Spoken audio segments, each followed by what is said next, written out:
Isa po uling magandang araw ng linggo sa inyong lahat mga kapatid. Narito na naman po tayo sa ating online worship service. Okay? So, bago nating simulan ang gawain ng Panginoon, lalo na po ang pakikinig natin ng salita ng Diyos, tayo po muna ay humingi ng patnubay at gabay sa Panginoon sa ating pakikinig ng Kanyang salita. Aming Ama sa langit, napakabuti mong Diyos, Diyos ka na makapangyarihan sa lahat. Samahan mo kami, Panginoon, sa gawaing ito. Ikaw po ang mangusap, manguna sa aming lahat. Alam namin, Panginoon, kung saan may 2 o 3 na nagtitipon sa iyong pangalan. Nagtitipon kami, Panginoon, sa mga bahay-bahay, nandoon po ang mga tagapakinig mo. Naroon ka na kasama nila. Salamat, Lord. Ang iyong banal na Espiritu ay lagi po naming tinatawag upang pumatnubay sa aming pakikinig at pag-aaral ng iyong salita. Ipaunawa mo ang lahat ng aming mapakikinggan. Ipaintindi mo, Panginoon. Ipaintindi mo upang maintindihan din namin ang aming katayuan bilang mga anak mo sa mundong ito. Sa pangalan ng aming Panginoong Hesus, ito po ang aming dalangin. Amen. Okay. So mga kapatid, gusto kong sabihin po sa inyo, saan man po tayo naroon ngayon, kasama po natin ang Panginoon. And we can worship God anywhere. Kahit saan pwede tayo mag-worship. Kahit magkakahiwalay po tayo, pwede po tayo mag-worship. Because God is everywhere. And God is watching us. Tandaan niyo po yan mga kapatid.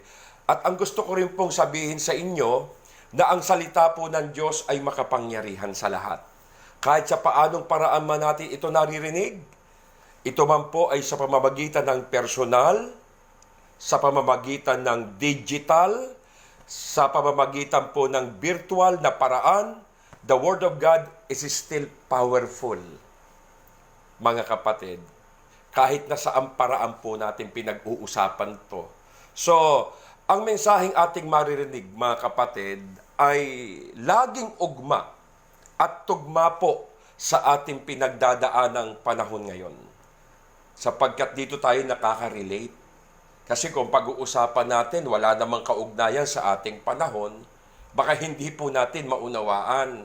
Kasi ang focus ng tao ngayon, mga kapatid, at saka yung interest nasa mga bagay na pinagdadaanan natin ngayon eh. Kaya ito ang dapat nating pag-usapan nang hindi tayo nawawalan ng pag-asa na kahit anuman distraction o mga negative information, ang mga narinig po natin napapanood sa mga social media, napapanood natin sa mga TV, o kung saan mang balita ito, mga kapatid, hindi tayo maapektuhan ng mga negative thinking. Okay? Bagkus ay lagi po tayong magtiwala. Positibo po ang lahat ng nangyayari, mga kapatid. Mamaya ipapakita ko po sa inyo kung bakit naging positibo ito sa aking pananaw at dapat sa ating pananaw, mga kapatid. Kaya ang mensaheng marinig natin ngayon, gusto kong simulan, mga kapatid, ang mensaheng ito sa isang kwento. Makinig kayo. Okay. Ang kwento pong ito, mga kapatid, ito po ay tungkol sa isang bangkero. Bangkero. Alam niyo, bangkero, yung driver ng isang bangka. Ang tawag sa kanya, bangkero. Ngayon, may 3 estudyante galing ng Maynila. At magbabakasyon sila sa isang isla.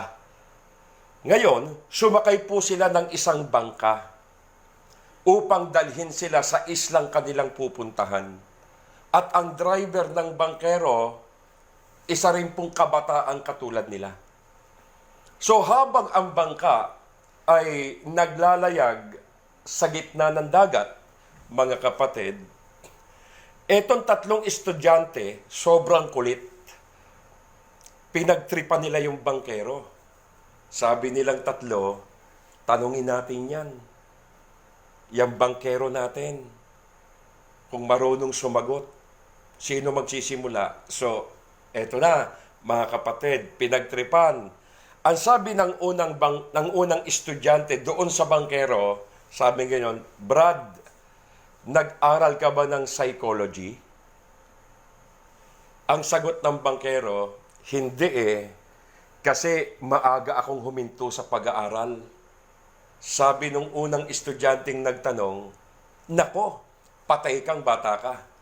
Wala kang kinabukasan. Ikalawang estudyante naman ang nagtanong. Sabi ng ikalawang estudyante sa bangkero, Brad, nakapag-aral ka ba ng cardiology? Sabi niya, ang bangkero, hindi nga ako nakapag-aral kaya nagtrabaho na lang ako bilang bangkero.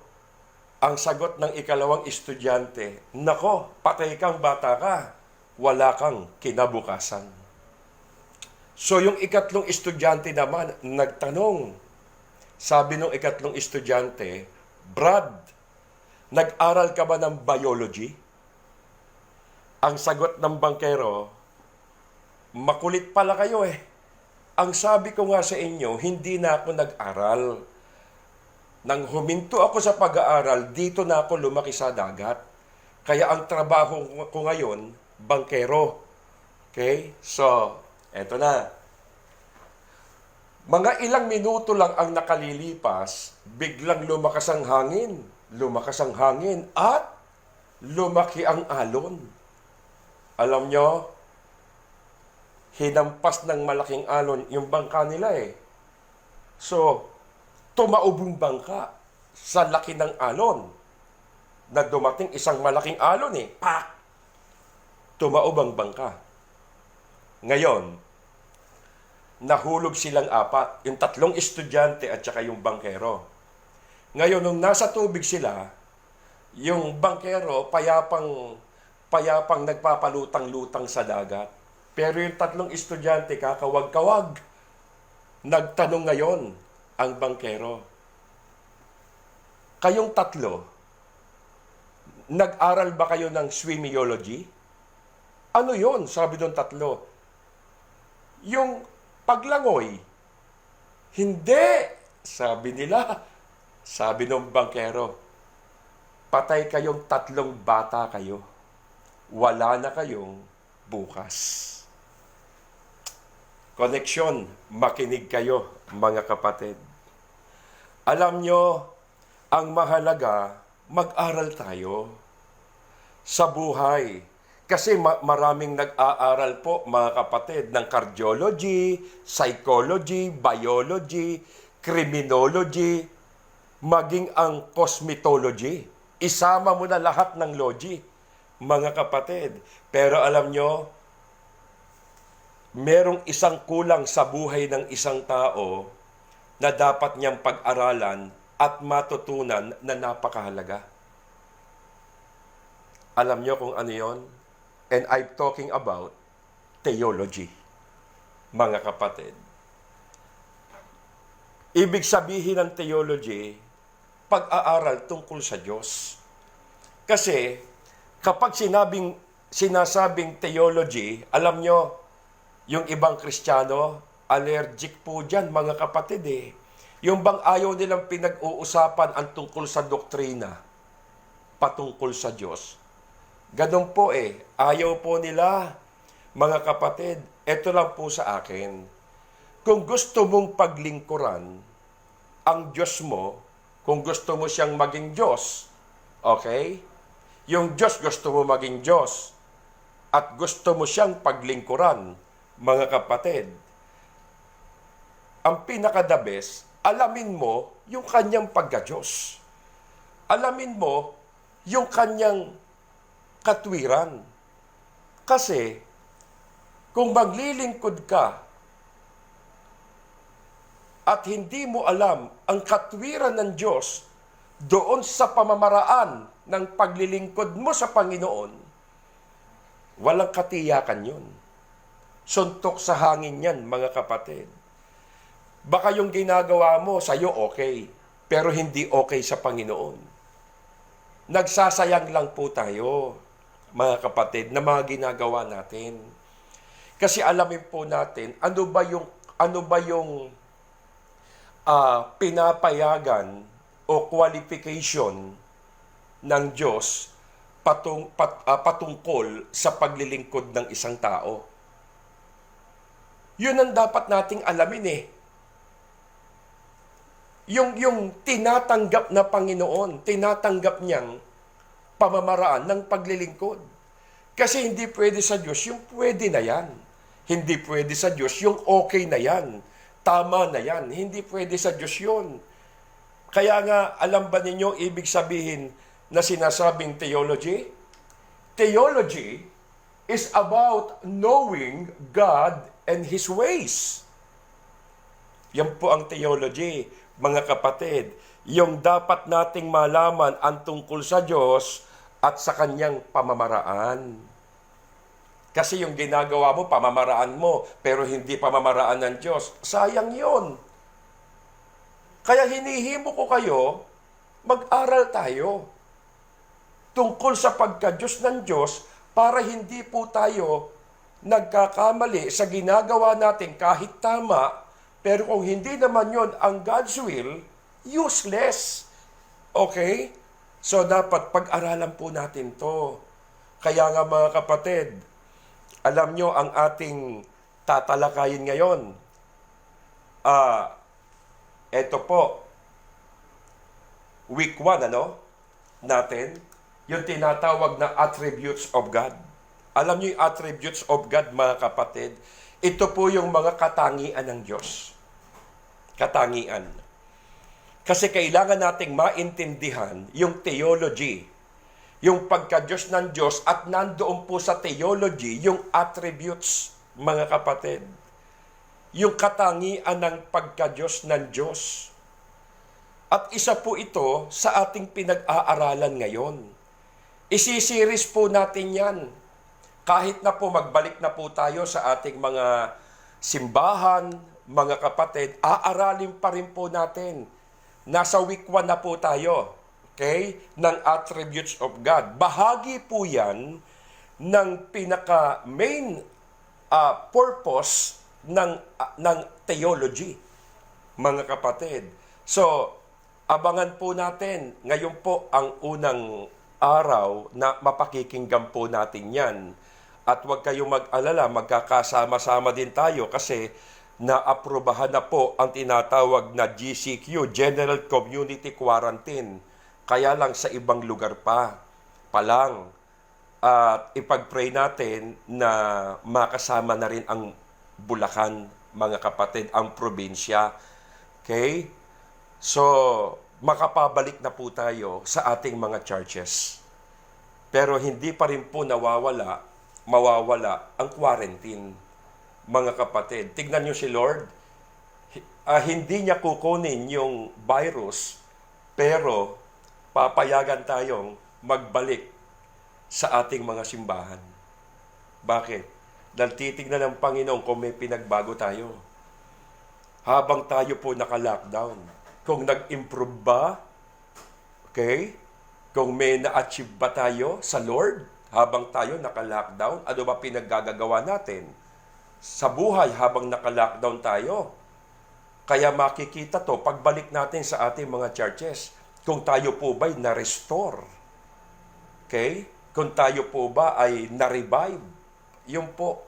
Okay? Ngayon po, kaya pag sinabing theology, of course, ito'y base sa salita ng Diyos na ininterpret sa tamang paraan. Kaya kung naniniwala tayo sa Panginoon Diyos, mahalaga makilala po natin siya, mga kapatid, at malaman natin ang kanyang mga gawa. So, narito na po tayo sa week 1 ng ating pong attributes of God. At ang unang topic po natin dito ay ang tinatawag na the providence of God. Providence. Okay. Bagamat na ituturo ko na po ito sa mga churches, itong providence, pero kakaiba to, mga kapatid. Kasi napakalawak po ng providence. Ang Tagalog ng providence, pag-iingat ng Diyos. The providence of God, ang pag-iingat ng Diyos. Tagalog yan, ha? Ang pangangalaga ng Diyos, ang pangangasiwa ng Diyos. The providence of God. Ano ba ibig sabihin ng providence? Alam nyo, pagdating sa kanyang mga nilikha, dalawa lang ang mahalaga sa gawa ng Panginoon. Dalawa, pagdating sa providence. Okay? Nakapaloob tayo sa attributes, sa katangian ng Diyos. Isa to sa katangian ng Diyos. At sa mga susunod, malalaman natin kung ano pa yan. Pero, hindi pa natin naaral yan. Itong mga mapakikinggan natin sa ating mga churches. Okay? So, dalawa lang po. Number one, the creation. Yung creation, mga kapatid, pag sinabing creation, that is the originating works of God. Dito niya inumpisahan ang mundong ating ginagalawan. Pagkatapos niyang likain ang mundo, hinayaan na lang ba niya? Halimbawa, nung likain niya mundo, pinabayaan na lang ba? Bahala na kayo. Hindi po, mga kapatid. At dito po, papasok ang providence. Pagkatapos niyang likhain, ipapasok niya na ang providensya. Yung pag-iingat niya, pangangasiwa niya, papasok na po yun. So, una, creation, the originating, the works of God, tapos, the providence na. The sustaining and directing work of God. Mga kapatid, isusustain niya yung pangangailangan ng kanyang creation. Isusustain niya. Pag sinabing providence, hindi lang niya nilikha ang lahat. Hindi lang nilikha ang lahat, pero pagkatapos niyang likhain ito, mga kapatid, ano ginawa niya? Sinusustain. See? Sinusustitahan niya yan. Mini-maintain. Pini-preserve. So, nandoon talaga yung providence eh. Bakit po? At dinadala ang mga bagay na nilikha niya, sinusustain, mini-maintain, pini-preserve, dinadala pa po niya yan, mga kapatid, tungo sa kanyang layunin. Kasi nilikhain niya, siyempre may layunin siya. Tungo doon sa kanyang plano. Hindi gagawa ang Diyos ng isang bagay na wala siyang layunin, na wala siyang plano. Kinreate niya yan na may kalakip na layunin at plano ang Diyos. Kaya hindi niya pababayaan, mga kapatid eh. In other words, pag sinabing God work is under God's providence. Pag sinabing God works, nasa ilalim ito, mga kapatid, ng providensya ng Panginoon. Ibig sabihin, mga kapatid, God is active and in control. Aktibo siya. Mini-maintain niya, sinusustain niya, pinipreserve niya. Mga kapatid, active siya and in control. Aktibo siya sa nilikha niya. In Greek word, actus purus. Always active at in control. Nandun po yung kontrolado niya lahat yon. Alin ang kontrolado niya? Yung mga bagay sa mundong ito. Pati na buhay po natin, mga kapatid. Kontrolado po yan ng Panginoon. Kaya ibig sabihin, ang buhay pala ay hindi tinatawag na coincidence. Okay? Tingnan ninyo Ang buhay natin ay hindi tinatawag na coincidence. Ano yung coincidence? Yung nagkataon lang. Ang buhay po natin hindi nagkataon lang. Hindi nangyari lang ang buhay po natin. Okay? Yung para bang ang coincidence, yung bang, ay swerte naman, ay malas naman, yung bang parang nabiktima ka lang ng isang pagkakataon. Yan ang coincidence Yung biktima ka lang ng isang pangyayari, biktima ka ng isang pagkakataon. Kaya nga po, ang tinatawag na disgrasya sa Tagalog, mga kapatid, yung accident, hindi po yan accident. Incident po yan. Hindi ang aksidente na walang nagpaganap, walang nagpangyari nun. No. God is in control. Hindi pwedeng hindi alam ng Diyos yung aksidente. Alam niya yon. Bago pa mangyari yon, mga kapatid, yun po ay nakatakda na mangyari. Kaya tayo po, yung mga nagaganap sa atin, yung mga nangyayari po sa atin, lalo na po crisis, meron tayong pinangangambahang coronavirus, hindi ito aksidente. May gumawa po nito. Ito po ay insidente. May gumawa. Incident, may gumawa po nito, mga kapatid. Kasi nga, God is active at God is in control. Walang umiiral at nagaganap na hindi God's control. Tandaan po ninyo yun. Kaya nga, napakahalaga ng paniniwala natin na papaano po ba tayo nag-i-exist? Umiiral. Paano ba tayo umiiral? Kung naniniwala ka, nag-exist ka sa mundong ito na ginagalawan natin, halimbawa, naniniwala po tayo na sa mundong ito na ginagalawan natin sa pamamagitan ng evolution. Alam niyo yung evolution, bigla na lang dumating. Bigla pong dumating ang isang bagay. Evolution. Biglang may sumabog, boom! At lumitaw na lang po tayo. Kung ang paniniwala natin nasa ganon, ibig sabihin, tandaan ninyo kung paniniwala mo, evolution, katulad ng paniniwala ng mga atheists, hindi naniniwala sa Diyos, na ang Diyos ang lumikha ng lahat ng bagay, kung ganyan ang paniniwala mo, you are here only by chance. Narito ka lang sa mundong ito dahil nagkataon. And the world we are in was formed by chance. Nabuo ang mundong ito. Parang sa isa lang pagkakataon, by chance, by coincidence. Hindi po ganun, mga kapatid. Kaya dapat nag-aaral po tayo. So, para lumalawak ang ating kaalaman at mga natututuhan tungkol po sa Diyos, sa kapaligiran, sa mga nangyayari, sa mga nagaganap, at sa ating katayuan bilang tao. But if you believe in the originating works of God, creation, kung tayo po'y naniniwala na nagsimula ang lahat ng ito sa gawa ng Diyos, mga kapatid, nilikha niya ang sanlibutan, ibig sabihin, naniniwala tayong may design, may nag-design, may nag-ayos, may gumawa. Kung naniniwala ka sa Diyos at kung mayroong Diyos na nag-design, ibig sabihin, mayroong nagmi-maintain. May nag-aalaga.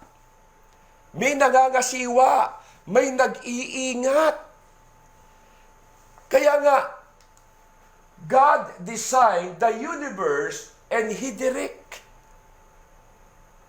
Nilikha po na ang buong kalawakan at ito'y kanyang inaasikaso, iniintindi, inaalagaan. The universe that is God's providence.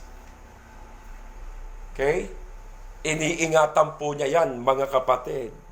So, ito po ang ating teksto. The book of Psalm, chapter 9, verse 91, rather. Chapter 91, verse 9 up to 10. Sa English po natin basahin. Because you have made the Lord your dwelling place, the Most High, who is my refuge. Verse 10, no evil shall be allowed to befall you. No plague come near you, near your tent. Eto, tignan ninyo Tignan nyo maigi to. Una, mapapansin nyo sa verse 10, God cares for you and your household and your family. Bakit ang nakalagay sa verse 10? Sabi niya, hindi niya pahihintulutan na may mangyari sa iyong masama at sa iyong sambahayan, pati na sa tahanan mo, pati sa pamilya mo. Sa verse 10, no? No evil shall be allowed to befall you, sa'yo, walang plague, no plague, walang darating na salot, kamalasan, o anumang uri ng epidemya sa iyong tent, tahanan, household, sa iyong sambahayan, mga kapatid. Kaya gusto ko munang pansinin ninyo isang napakahalagang word na ginamit dito eh. Meron pong napakahalagang word na ginamit dito, mga kapatid. Ito pansinin nyo sa verse 10. No evil shall be allowed. The word allowed, sabi niya, hindi niya pahihintulutan. Yung allowed, no evil shall be allowed. Hindi niya pahihintulutan. Ibig sabihin, kapag pinahintulutan lang pala ng Diyos ang isang bagay na mangyayari sa buhay mo, saka lang siya mangyayari. Nakuha nyo, mga kapatid?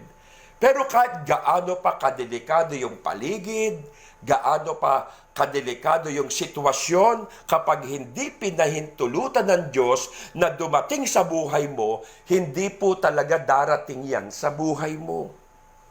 Ganun pala yun. Kaya nga, God is in control eh. Yung kapahintulutan niya, nandoon sa control niya, mga kapatid. Kaya ganito rin ang sinasabi ng Panginoong Hesus eh. Tingnan niyo sinabi ng Panginoong Hesus. The book of Matthew chapter 10 verse 29, hindi ba't ipinagbibili sa halaga ng isang salaping tanso ang 2 maya?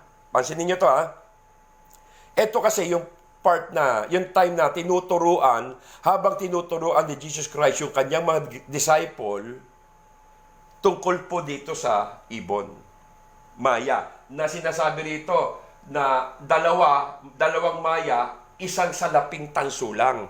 Ibig sabihin, mga kapatid, sa salitang Pilipino, 2.5 ng maya. Ibig sabihin, walang kwenta, 2.5 di walang kwenta, mumurahin lang naman yan, pero ito sabi ng Panginoon. Tignan ninyo.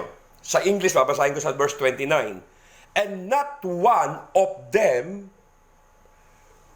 will fall to the ground apart from your Father. Tignan nyo.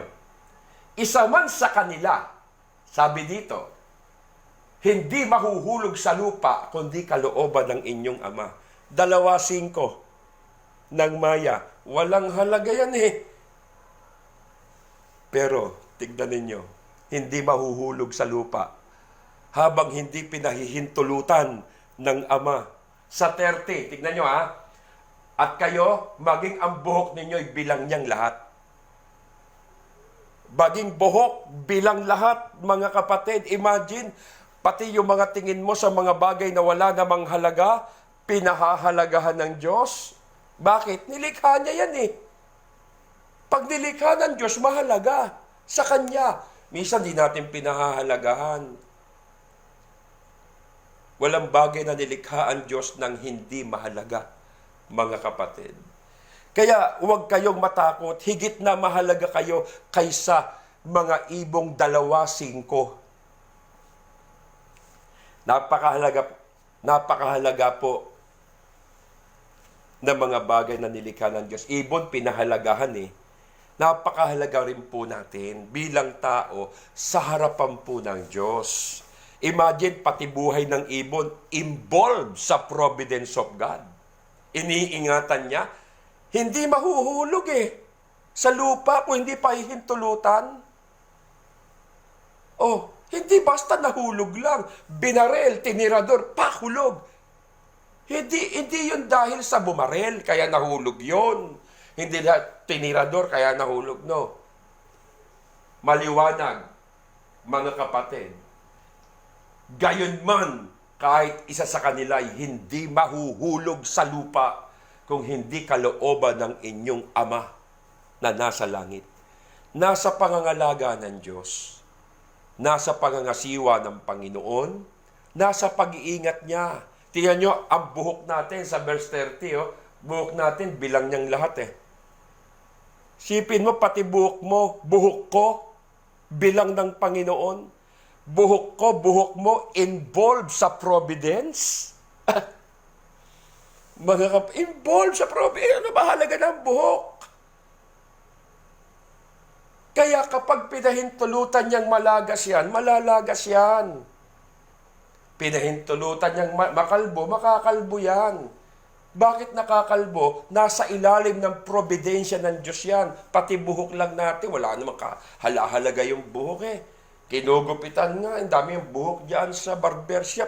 Pintapo na lang Walang halagang buhok. Pero, nakalagay sa Bible, under providence of God. Grabe, mga kapatid, So, kung yung mga bagay pala na yan, hawak ng Panginoon. Common sense, Mag-isip tayo. Kung yung Maya, 2:5, hindi malalaglag kung walang pahintulot ng Diyos, hawak ng Diyos. Yung buhok mo, bilang ng Diyos, hawak ng Diyos. How much more yung buhay mo, yung buhay ko, ang hindi hawakan ng Diyos?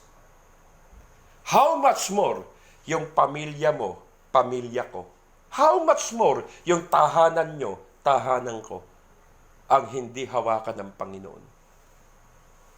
At alam nyo, mayroong 4 na bagay, mayroong 4 na katangian na makikita ninyo sa isang taong nauunawaan niya ang providence ng God. May 4 na bagay tayong pag-aaralan ngayon. Okay? Ito po, makinig kayo. Number 1, a person who truly trusts God, sovereignty, yung isang tao raw na naniniwala, totoong nagtitiwala sa Diyos na makapangyarihan sa lahat, yung tao raw na totoong nagtitiwala sa Diyos, eto, number 1, not fatalistic.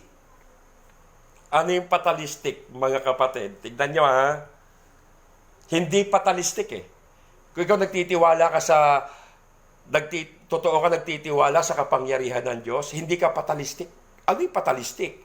Kapag sinabing fatalistic, ibig sabihin, yung mga tao na ang tingin nila sa buhay, ganito. Tignan nyo Ito yung mga fatalistic. Kung talagang mangyayari, mangyayari. Yan ang kanilang ugali. Fatalistic yan. Hindi naniniwala, nagtitiwala sa Diyos yan. Kung talagang ukol, bubukol. Yan yung mga taong nagsasabi, kahit may salot na nangyayari, at hindi sila mag-iingat, mga kapatid, kasi sasabihin nila, kung oras mo na, ang sabi nila, kung talagang magkakasakit ka ng COVID, kusang lalapit. Yan yung mga fatalistic na tao. Kung ano raw itinadhana, yun talaga ang nakatadhana. Kaya lang, mga kapatid, kung yan ang katwiran mo, at hindi ka mag-iingat, kung yan ang katwiran mo, fatalistic, hindi ka mag-iingat, mali ang katwiran mo. Naniniwala tayo sa decree, nakatakda na, pero kapatid, tandaan nyo may kapahintulutan ng Diyos dahil sa katigasan ng ulo ng tao, kaya siya napahamak. Kaya laban siya sa fatalistic. May decree siya. May mga bagay na itinakda na pwedeng mangyari. Pero hindi sana mangyayari, mga kapatid, kung tayo ay masunurin sa Diyos. Alam niyo yung word na fatalistic, galing po yan sa salitang faith. Alam niyo yung faith, hindi yung pananampalataya. F-A-T-H. F-A-T-E, faith. Ano yung faith? Sa Tagalog, kapalaran. Yan nyo, kung ano raw ang kapalaran mo, yun daw ang mangyayari. Sabing ganon, patalistik yan.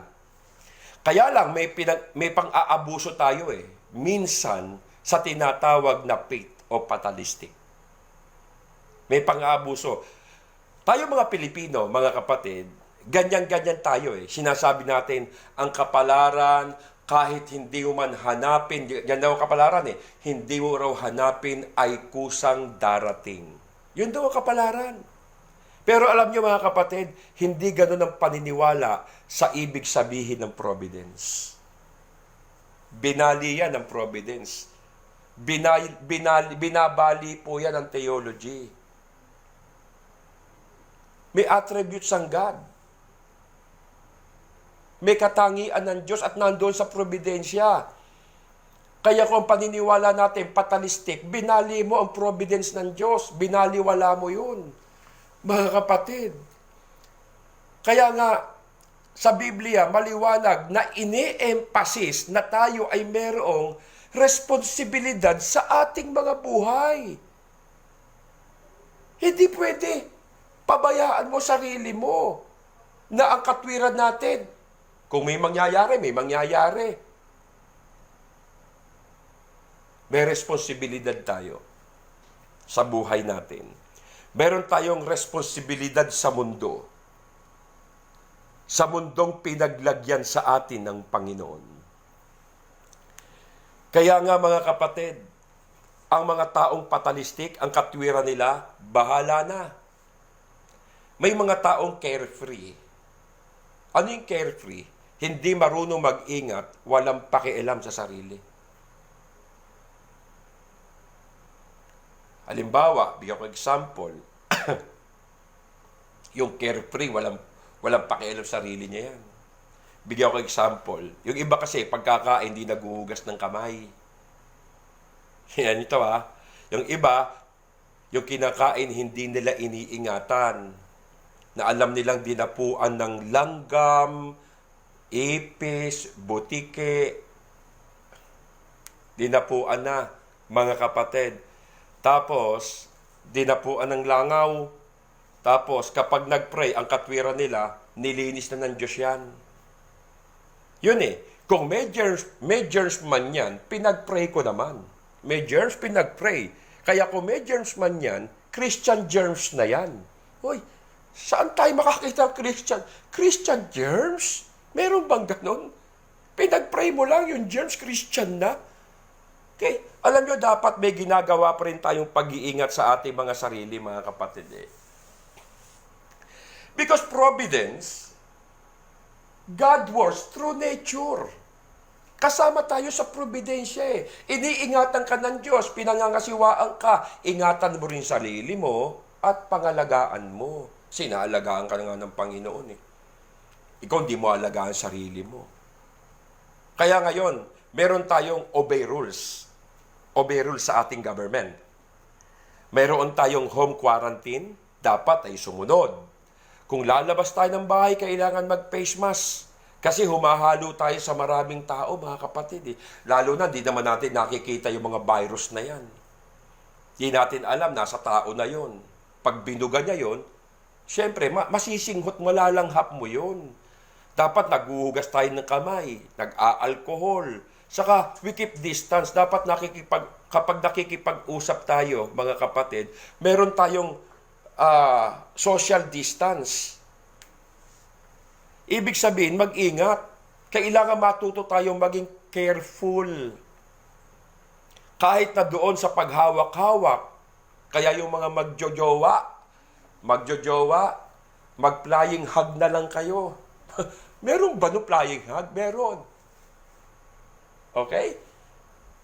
Flying kiss na lang. Kasi social distance eh, mga kapatid. So yung pinapayo ng gobyerno sa atin, sundin po natin yon. Maging responsable tayo, responsible tayo sa tayong mga mamamayang Pilipino tayo, so maging responsible tayo. Kasi not just about you, but about other people. Hindi ito sa iyo yung pag-iingat, kundi para din sa ibang tao. Kasi maaaring ikaw, malakas ang katawan mo. Paano naman yung ibang taong nasa paligid natin? Mga kapatid na may mahinang pangangatawan. Okay? Ikaw, maaaring pag tinamaan ka ng COVID, hindi mo indahin. Pero yung iba, iindahin yun kasi mahina ang pangangatawan nila. Dapat mag-ingat tayo. Be responsible. Eto mga kapatid, bigyan ko kayong sample. Nung araw, nung hindi pa po dumarating tong virus na ito, okay? Hindi pa dumarating itong COVID-19. Okay? Pag may umutot, naglalayuan ng tao. Sabi nila, ang baho, ang baho. Pero ngayon, maririnig mo, pag may umubo, naglalayuan ng tao. Sabi nila, COVID, COVID.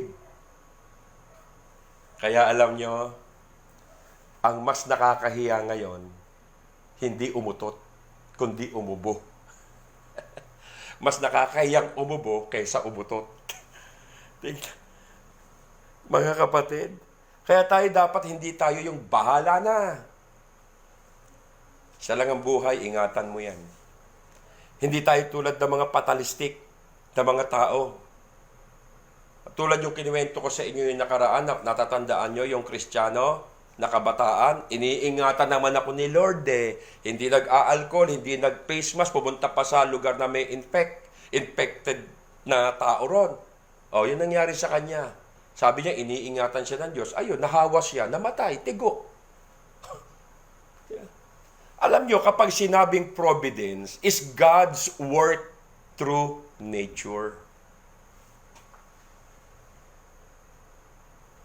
Okay? Nagtatrabaho siya sa paligid. Alam niya kung nasaan yung virus. Alam niya kung nasaan yung COVID na yan, mga kapatid. Kaya, number 2,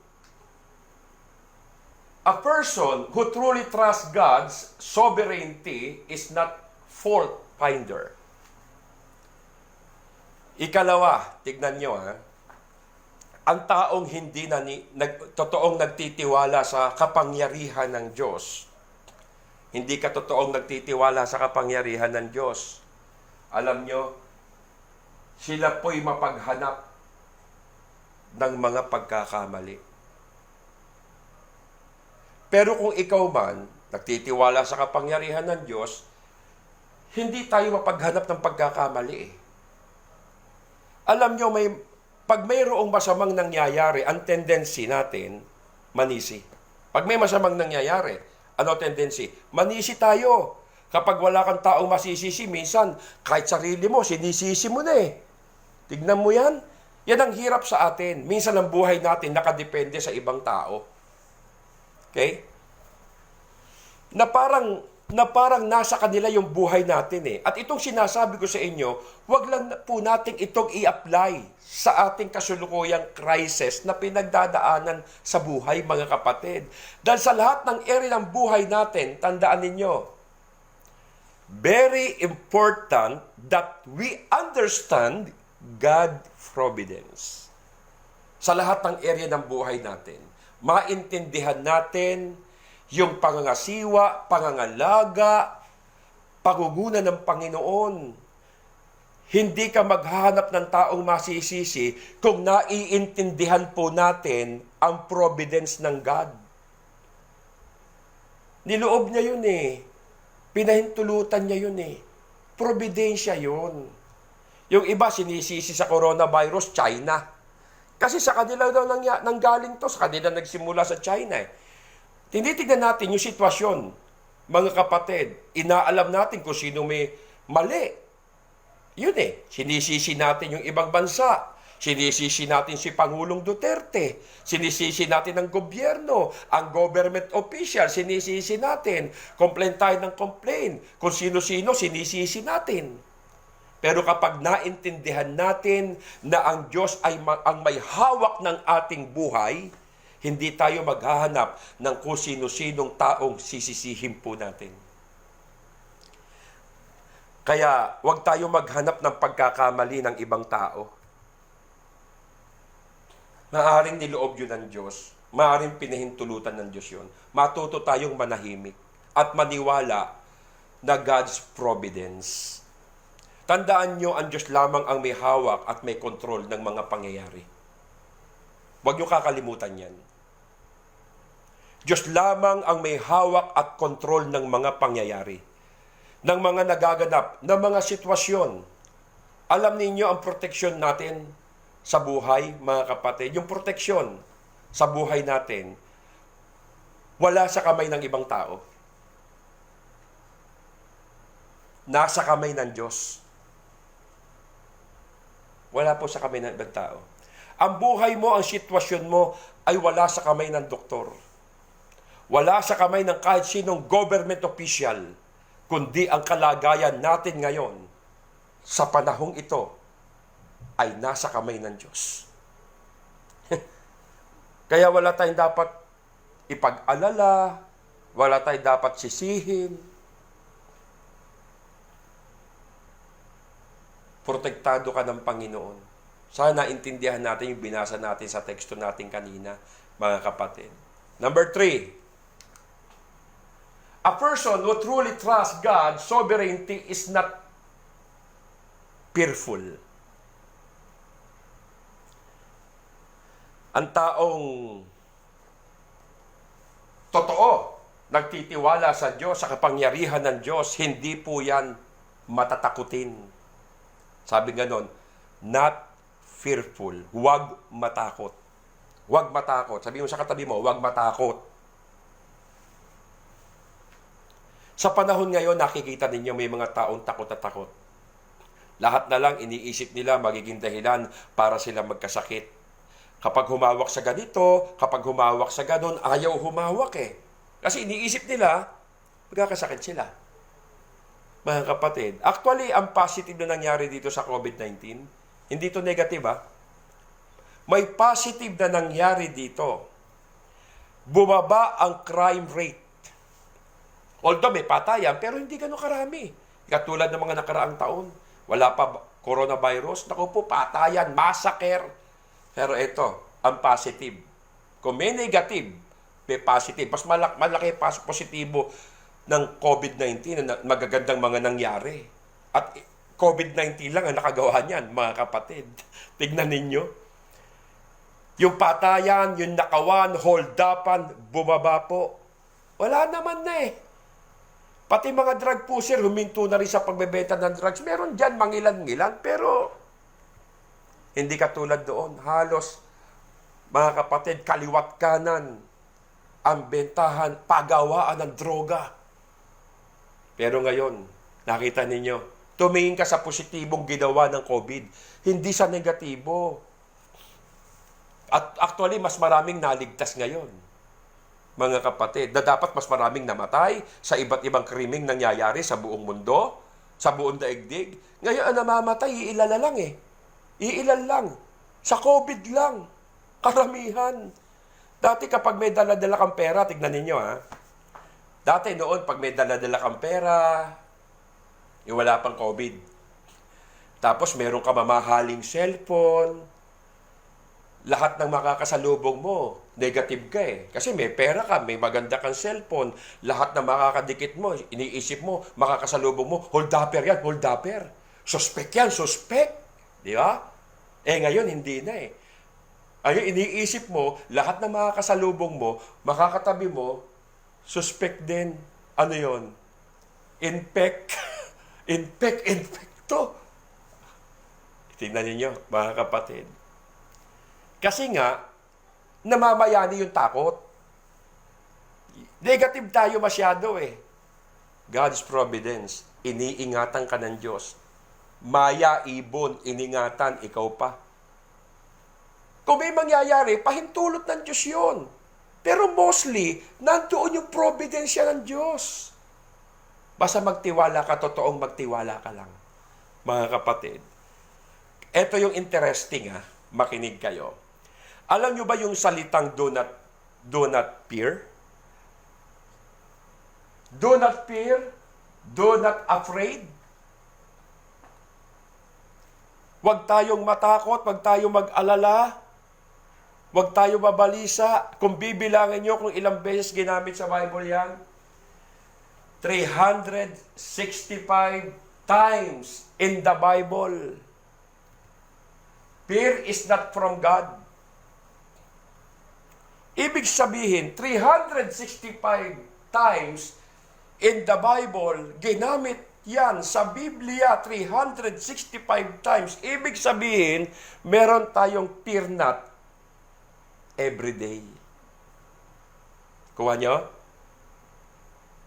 May fear not tayo every day. Araw-araw, pinapaalala ng Diyos, huwag ka matakot. You know why? Because fear is not from God. Fear is not necessary. Kamatakot. God says, I am with you. Pangalawa, hindi tayo dapat mabuhay sa takot.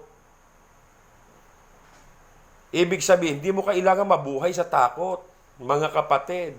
Fear is not necessary. I'm also saying that care is, tingnan nyo ha, iba yung fear, iba yung care. Mamaya kasi, porket fearless ka, careless ka rin eh. Listen, iba yung fear, iba yung care. Fearless ka, careless ka rin. Patalistik yan, mga kapatid. Pag careless ka, nagke-care ka dapat, nag-iingat ka, pero hindi ka nabubuhay sa takot. Bisan kasi fearless, walang takot, wala ring ingat. Careless din. Useless, fatalistic yun. Kasi sa totoo lang, ang dami nating kinatatakutan sa buhay na hindi naman mangyayari.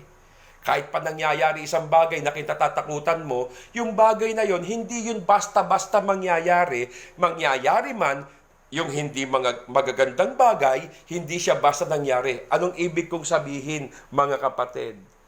Kasi nga, if you believe that God is in control. Kung may nangyari man, permissive will. Kapahintulutan po ng Diyos yun. Kahit anuman po nangyayari, hindi basta nangyayari yan. Hindi basta nangyari yan. Tulad ngayon, yung nangyari sa ating bansa. Hindi basta nangyari yan. Nangyari yon ayon sa kagustuhan, kalooban, at karunungan ng Diyos. If He allow something, pinayagan po niya yan. Ibig sabihin, kasama mo siya. Pag may inalaw ang Diyos sa atin, may pinahintulutan, may pinayagan na hindi magandang bagay, hindi magandang nangyayari, meaning to say, kasama mo siya. Kasi dapat may mangyaring magaganda sa atin. Kasi you are a Christian, anak tayo ng Diyos. Dapat magagandang bagay. Pero bakit minsan may mga bagay na nangyayari sa atin na labis nating ikinagugulat kasi hindi natin na-expect. Pag may nangyaring ganyan, kapatid, kasama mo siya. God is with you. Tingnan nyo ha. Ibig sabihin, yan yung mabuti para sa paningin ng Diyos. Na hindi mabuti para sa paningin natin. May mga bagay na hindi maganda sa ating paningin, pero sa paningin ng Diyos, yun ang magandang bagay eh. Kasi doon magsisimula ang mabubuting bagay sa masamang nangyari sa'yo, doon magsisimula ang tagumpay. Mga kapatid, kasi nga hindi mo alam na may reason siya eh. Kung bakit minsan nagugulat tayo, nabibigla tayo, nagtataka pa nga tayo eh. Kasi hindi mo alam may reason siya. Hindi mo alam may lesson. Hindi mo alam may purpose eh. Walang nangyayari sa atin na aksidente lang. Lalo na tayo, mga anak ng Diyos. Lalo na tayo, mga lingkod ng Diyos, mga tinawag ng Diyos, mga pinili ng Diyos, mga hinirang ng Diyos. Walang mangyayari sa'yo na aksidente. Lahat yan, insidente. 1 Thessalonians 5:18, ipagpasalamat ninyo sa pangalan ng Panginoon lahat ng nangyayari. Because this is God's will. To ibig ng Diyos eh. At kung ano yung mabuti sa paningin ng Diyos, alam niya na ang best para sa atin. Kaya niya inaalaw yun. Alam niya best para sa iyo yun eh. Kahit di maganda, oo, kahit di maganda sa paningin mo, pero maganda sa Diyos. Because all things work together for good.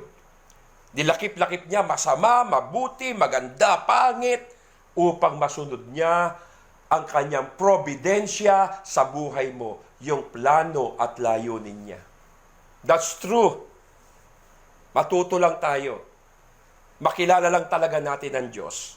Kasi pag hindi mo kilala ang Diyos, bulibot ang isip mo eh. Naguguluhan ka, nag-aalala ka, nababagabag ka, natatakot ka kasi hindi mo kilala ang Diyos. Hindi mo alam kung anong gagawin mo. Ang dami mong tanong sa buhay. Nalilito ka, nagtataka ka, natatakot ka. Kaya mga kapatid, ang nakikita kasi natin yung nasa front area, hindi yung nasa kabila nito. Alam niyo sabi ng Bible,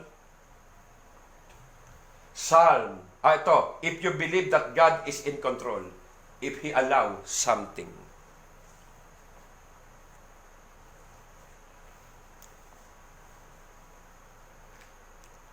Hindi niya, kung naniniwala tayo na under control ang lahat ng bagay, inaalaw niya lahat ng bagay. Sabi ng Bible, Psalm chapter 91 verse 11, for He will command His angels concerning you to guard you and all your ways. Galing, mga kapatid.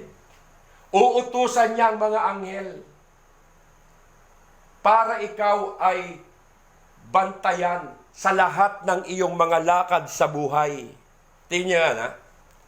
Mga kapatid, susuguin niya mga angel niya para ingatan ka. Una, ang sabi niya, tignan ninyo sabi sa verse 10. Verse 11 yan eh. Atras lang tayo sa verse 10. He will not allow no evil things. He will not allow no evil things. Will He allow to come to you and to your tent. Hindi niya papayagan ng masama. Hindi niya hahayaan na dumating ito sa iyong tent, sa iyong tahanan. Kaya katapos sabi niya sa verse 11, He will command His angel to guard you. Kung bakit hindi kanya hahayaan, pababayaan, iingatan kanya, gagabayan, pangangasiwaan, because He will command His angel to guard you. Iingatan ka ng Diyos through angel.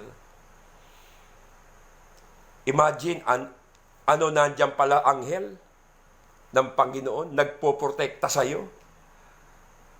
Yung mga taong nasa Diyos, anong ibig sabihin noon? Example, to bibigyan ko halimbawa, naglalakad tayo ng ganyan. Halimbawa, naglalakad tayo kung saan man tayo galing, kung saan tayo pupunta. Halimbawa, naglalakad tayo, hindi mo naman alam talaga kung anong totoong sitwasyon sa paligid. Hindi mo alam eh. Minsan, di ba, nanonood tayo ng mga sa Facebook, minsan, nandoon na nga sa gutter yung mga tao eh. Sumampa pa yung kotse, sinagasaan. Isipin ninyo, mga kapatid, yung mga tao, inararo, nasa gutter na po yun. Oh, ikaw naglalakad ka. Hindi mo alam ang sitwasyon. Hindi mo alam kung ano mangyayari sa paligid mo. So, tingnan nyo sa mga bagay na hindi natin nakikita, di natin alam yon.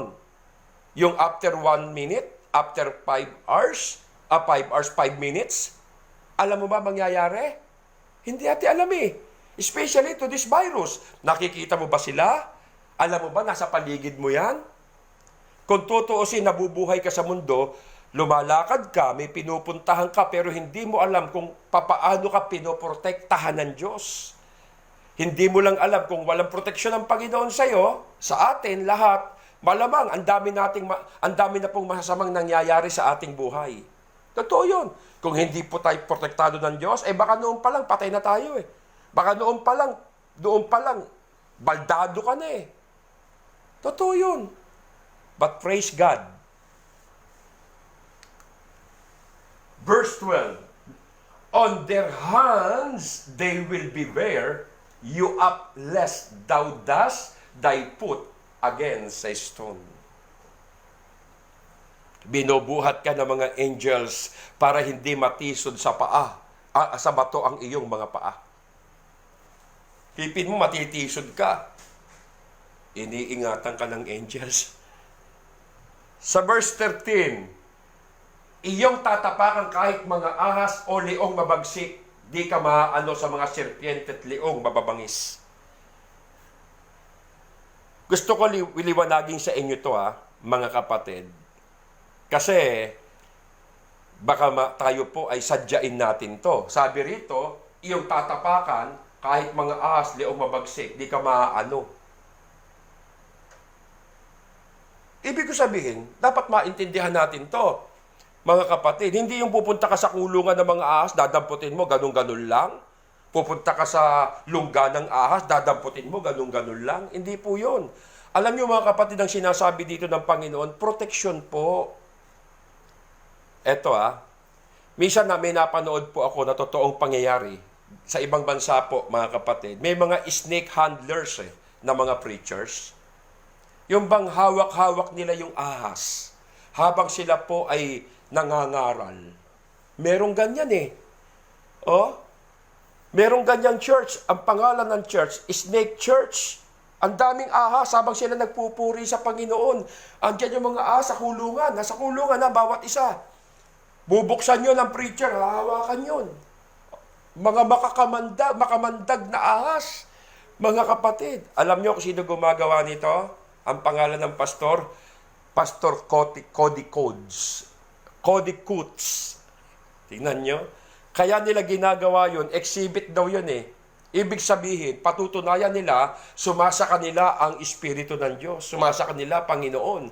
Hawak-hawak nila ahas habang kumakanta bago mangangaral yung pastor. Ano nangyari? Ayun, tinuka siya sa leeg. Tinuka. So, nagdudugo yung leeg niya. Alam nyo, sabi niya, habang nagdudugo yung leeg niya, nangangaral siya, the Lord will heal me. Sabi niya maya-maya, namumutla na, pinapawisan na, nagsusuka na, nahihilo na. Ayun, tigok.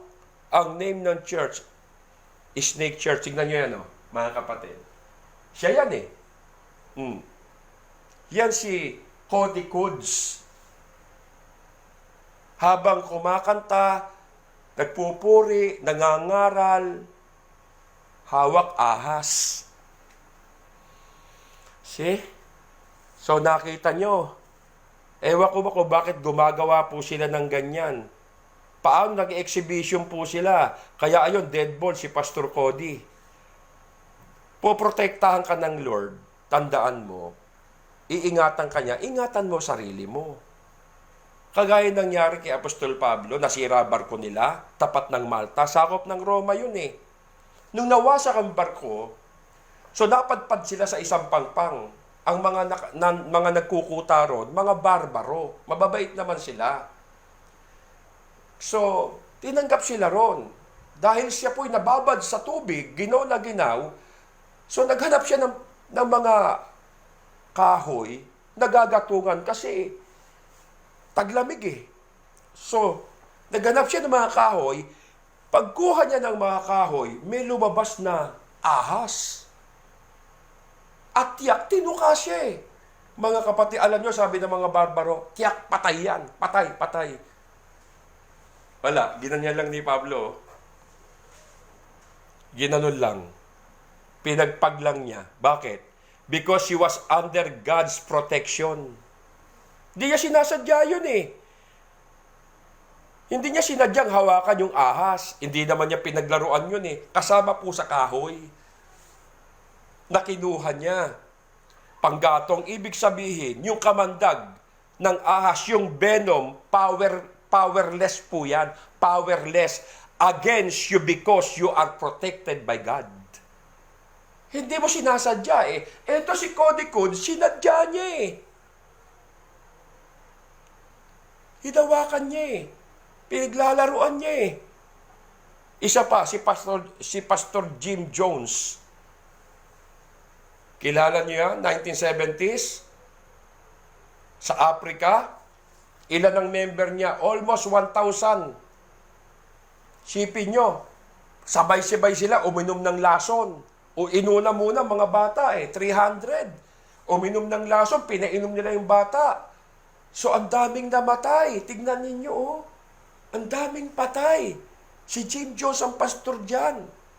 Ibig sabihin, mga kapatid, nabasa niya sa Bible, kahit uminom ng lason, matapakan ng ahas, hindi maaano. Kapatid, huwag mo sadyain. Halimbawa, nakainom ka ng tubig, hindi mo alam, lason pala yun. Hindi mo sinasadya. So, nandun ang proteksyon ng Diyos. Pero pag sinasadya mo, ay hindi pa pwede yan. Hinahamon mo Diyos dyan. Kaya mga kapatid, maging responsible tayo sa ating mga sarili. May mga bagay na wala po sa kontrol natin. Wala na po sa kamay natin, kundi nasa kamay ng Diyos ang ating Panginoong Diyos. So fear not. Hindi tayo dapat mabuhay sa takot, mga kapatid. Hindi tayo dapat mabuhay sa takot. Number 4. A person who truly trusts God's sovereignty is not faithless. Yung tao na totoong nagtitiwala sa Diyos, sa kapangyarihan ng Diyos, mga kapatid, a person who truly trusts in God's providence, tignan nyo in God's sovereignty, naniniwala, hindi siya faithless, not faithless. Hindi siya yung taong nabubuhay na walang pananampalataya. Tingnan nyo, a person who truly trusts in God's providence is not faithless. Naniniwala ka sa providensya ng Panginoon Diyos, nag-iingat, pumapatnubay, nangangasiwa, gumagabay. So, hindi ka faithless. Awit, 91:14-15. Ang sabi ng Diyos, ililigtas ko ang mga tapat sa akin. At iingatan ko ang sino mang tao, ako'y kikilalanin. Sabi ng Lord sa verse 14, itong anak kong ito, nagmamahal sa akin to Nagtitiwala siya, kaya ililigtas ko siya. Tignan nyo, iingatan, kasi kilala niya ako. Iingatan ko ang sino mang taong kikilalin. Kaya kilalanin mo ang Diyos para maingatan ka niya. Kapatid, theology. Hindi ba rin hindi mo pag-aralan yan? Pag hindi mo alam ang theology, kung ano na lang gagawin mo sa Diyos. Magcha-church ka, wala ka sa sarili mo. Pupunta ka sa simbahan, nagpupuri ka, patay-patay ka pumalakpak. Wala yung emosyon, wala yung excitement, wala yung init ng ating pong pagpupuri at pagsamba sa Diyos. Kasi hindi mo kilala Diyos Kaya tignan mo itsura mo sa Panginoon. Minsan ganyan may mga Kristiyanong ganyan. Pag nagpuri, ganito lang Katanggap-tanggap ba yan sa Diyos? Hindi yan Diyos mo. Yung pinupuri, hindi totoong Diyos. Mga kapatid, idolatry ang pinupuri mo. Diyos-Diyosan yun. Ang tunay na Diyos, dapat ang pag-worship, totoo. Walang pakialam sa ibang tao kahit na sinong naroon. Yung shame, pinapatay mo yung hiya. Talagang nandoon yung karubduban ng pagsamba mo sa Panginoon. Hindi yung merong isinasalang-alang, nagpapakyut ka sa loob ng simbahan. Hindi pwede yun. Mariosep, nagsimba ka pa, magpapakyut ka lang pala. Magpapakyut ka, huwag ka pupunta sa simbahan. Pag pumunta ka sa simbahan, okay? Sa church, magpupuri ka, kahit maghalo yung makeup mo sa mukha mo, mahulasan ka man ng makeup, okay lang yun. At least nagawa mo ang ikalulugod ng Diyos. Sinasalang-alang mo suot mo damit. Bagong plancha, ayaw mong malukot. Ayaw mo yung buhok mo, ayaw mong malukot. Yung mukha mo, ayaw mo rin malukot. Aba, nakakalungkot.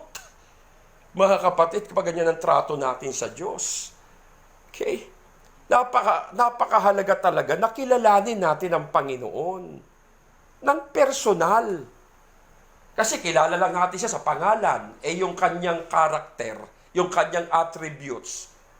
Theology yun eh. So dapat makilala mo Diyos. Memenosin mo siya pag hindi mo siya kilala. Lubusin mo pag kilala mo sa Panginoon. Para, okay, tama ang ginagawa mo para sa Kanya. Di mo niraraos. Pag darating ka sa church on time, hindi late time. Late ka na sa oras. Bisan darating, kalahati na. Bisan darating, closing prayer na. Ano pa inabutan mo?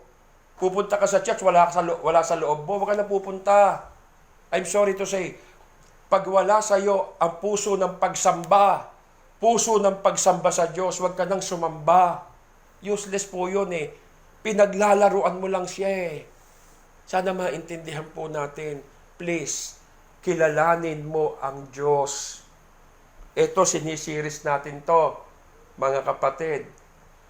Ito pong attributes. Maliwanag na, malinaw naman, di naman malalim tong aral eh. Naaabot naman natin eh, nauunawaan natin, naiintindihan natin. Hindi ibig sabihin, yung theology, napakalalim, hindi po. Kaya itong unawain kahit bata. Kaya lang minsan wala tayong interest. Kasi gusto natin direct to the point. Gusto natin, andyan na lahat. No. Napakahalaga kasi mga kapatid. Sabi niya sa verse 15, kapag sila'y tumawag, laging handa ako na sila'y pakinggan, aking sasamahan.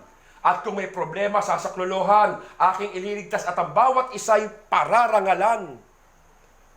Sabi mo sa verse 15, kapag nag-pray siya, pakikinggan siya ng Diyos. Sa gitna ng kaguluhan, sasamahan ko siya. Sabi ng Panginoon, ano ibig sabihin noon? Kapatid, napakahalaga yung pagtitiwala natin sa Panginoon. Lalo na sa mga panahong ito. Sa panahon na meron tayong kaguluhan. Napakagulo na po, mga kapatid. Ang mahalaga ay marunong tayong manalangin. Kasi ang Diyos nakikinig po yan eh. Mahalagang matutuhan natin ang magtiwala sa mga pangako at sa mga salita ng Diyos. Sabi nga ng verse 16, with long life will I satisfy him and show him my salvation. Wow! Bibigyan ko kayo ng mahabang buhay. Iingatan ko kayo at ipakikita ko sa inyo ang aking pagliligtas. Wow again. Wala ba kayong kamay? Tingnan. With long life will I satisfy him and show him my salvation. Ipakikita ko sa kanya ang aking pagliligtas. Sumunod ka lang, magtiwala ka lang sa Diyos, kapatid. Alam nyo, ang pagtitiwala kapag sinabi mong faith, tandaan nyo, it is believing in what the Word of God says. Naniniwala ka talaga sa salita ng Diyos. Alam nyo, ang providence, pwede kang mabuhay ng may katiyakan dyan. Yes, na ang Diyos ay nandyan at kumikilos yan sa buhay mo. Tayo nasa kanyang pangangalaga. Dahil diyan, makapapumuhay tayo ng kumpiyansa. Mga kapatid, kasi alam natin na mga nangyayari sa atin, hindi yung nagkataon lang. Alam natin, may gumawa, may kumilos. Kasi nga, di natin alam yung providence ng Diyos kasi ang paniniwala natin, fatalistic eh. At ngayon, dahil alam na natin na ang Diyos ang nagpapaganap at nagpangyayari sa lahat ng bagay, lalo na sa buhay natin, and that is God's providence, mga kapatid.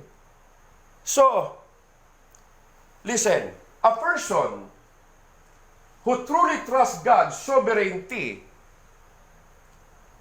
ito na, nire-review natin. Number 1, not fatalistic.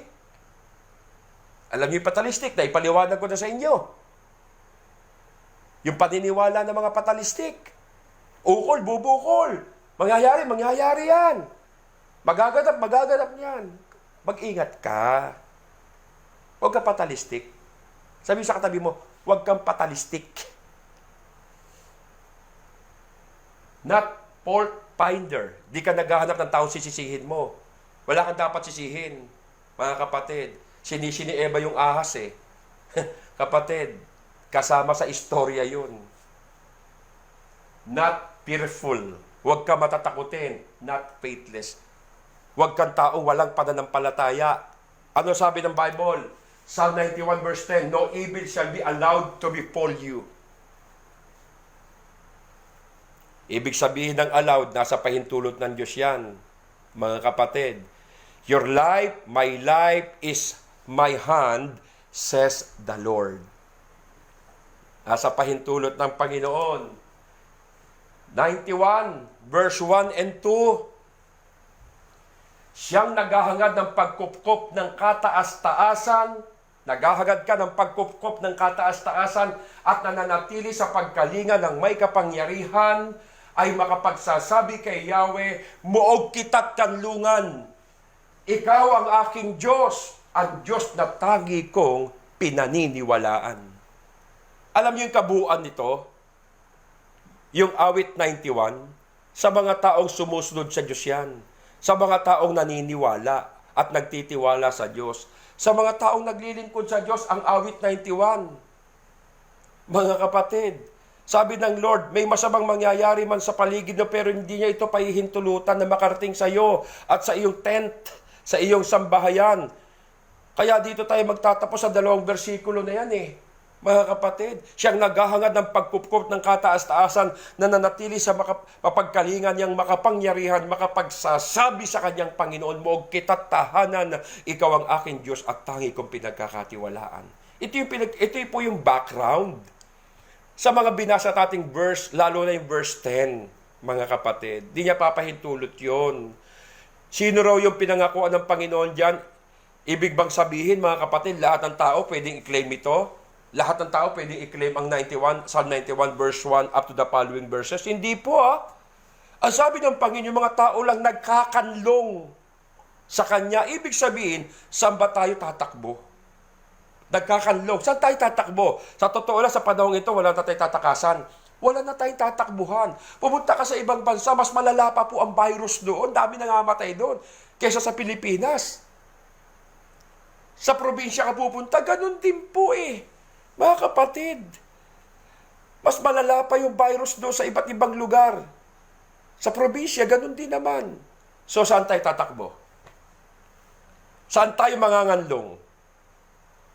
Alam nyo, ang the best na takbuhan, mga kapatid, ang the best na takbuhan na iingatan ka ng Diyos. Alam nyo kung saan?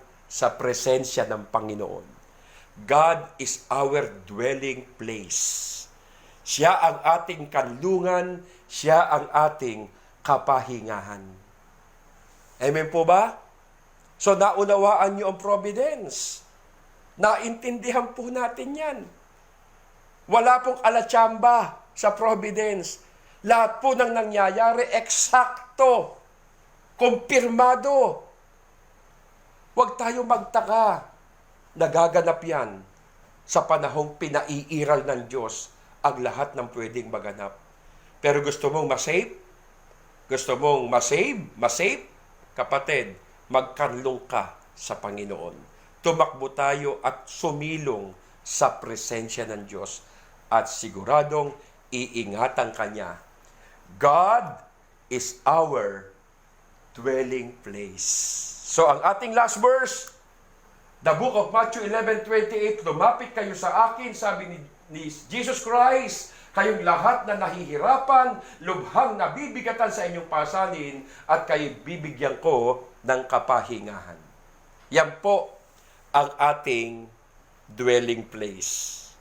Bibigyan tayo ng kapahingahan. Napapagod ka na ba? Nahihirapan, nabibigatan, natatakot, nag-aalala. Sumilong ka, kumanlong ka sa Panginoon. Jesus says, come to me. Come. All you are weary and burdened, and I give you rest. Rest. Not rest and peace, Rest. Kapayapaan. Rest. Kapahingahan. Sa Kanya tayo mapapahinga. hindi tayo matatakot. Hindi tayo mag-aalala. Pumanatag ka sa Diyos, sapagkat ang Diyos ang ating sandigan at kanlungan sa buhay. Kaya nga mga kapatid, sa ating mga pinag-aaralan, sana po naiintindihan natin. Sayang po, kasi ito pong mga inaaral natin ay very powerful message. Nakapangihinayang kung matatapon lang. Sana ilagay natin sa ating puso, lakaran natin, gawin nating riles ng ating buhay upang makarating tayo sa tiyak na hangganan at hantungan sa piling ng Diyos. Kaya last, mga kapatid, attributes of God, yan po ang ating sinisiris. Isisiris natin yan. Ulitin ko, kahit bumalik tayo sa mga churches natin, yan pa rin po ang ating tatalakayin. Kamangha-mangha ang attributes ng Diyos. Kamangha-mangha, kagilagilalas ang kanyang mga gawa. Sana po magtiwala tayo, manalig sa Diyos na makapangyarihan sa lahat. Hindi tayo iiwan ni pababayaan man. Manalangin tayo. Salamat, Panginoon, sa isang mabiyaya, makapangyarihan mo na salita. Salamat po, binusog mo na naman kami sa mga aral na aming narinig ngayon. Napakabuti mong Diyos, binibigyan mo kami ng mga magaganda at malalalim na impormasyon na naiintindihan naman namin upang amin pong isabuhay, isagawa at gawing prinsipyo sa aming pamumuhay. Salamat po, inaayos mo kami, naayos mo yung isip namin, yung kalooban namin, yung relasyon namin sa iyo, inaayos mo, Panginoon, at binibigyan mo kami ng lakas na loob na harapin ang anumang pangyayari at nagaganap sapagkat ito ang iyong kalooban. Salamat po, aming Ama, sa aral na ipinagkaloob mo sa amin. Pagpalain mo ang bawat isa na nakinig. I-bless mo sila saan mo sila naroroon ngayon. At sana po, maging pagpapala rin ang kanilang buhay. Salamat po sa iyo. Sa pangalan ni Jesus, lahat magsabi ng Amen. Magandang araw po sa inyong lahat. God bless all.